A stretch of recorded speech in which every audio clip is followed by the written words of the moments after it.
নানা জল্পনা কল্পনার পর অবশেষে বাংলাদেশ আওয়ামী লীগ জাতীয় কমিটির সদস্য বীর মুক্তিযোদ্ধা মুহাম্মদ ইউনূসকে চট্টগ্রাম উন্নয়ন কর্তৃপক্ষের সিডিএ চেয়ারম্যান হিসেবে নিয়োগ দিয়েছে সরকার। যুগ্ম সচিব পদমর্যাদার এই পদে নিয়োগ পাওয়া তৃতীয় রাজনৈতিক ব্যক্তি তিনি।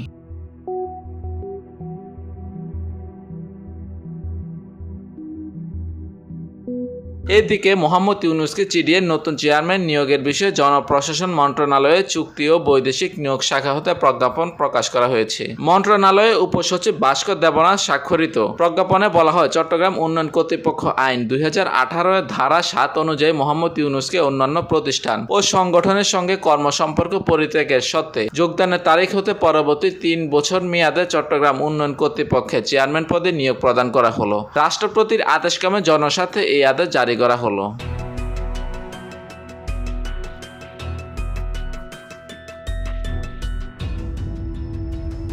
নগর আওয়ামী লীগের সহসভাপতি এম জহিরুল আলম দোভাষকে প্রথম দফায় 2019 সালে 2 বছরের জন্য এবং 2021 সালে দ্বিতীয় দফায় 3 বছরের জন্য চেয়ারম্যান হিসেবে নিয়োগ দেওয়া হয়। এর আগে নগর আওয়ামী লীগের কোষাধ্যক্ষ আব্দুস সালামকে 2009 সালে 23 এপ্রিল 2 বছরের জন্য চেয়ারম্যান নিয়োগ দিয়েছিল সরকার। এরপর আরও 5 দফায় তাকে দায়িত্ব দেওয়া হয়।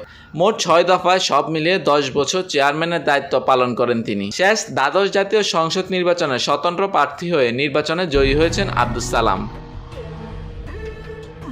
Desk report, TBC news.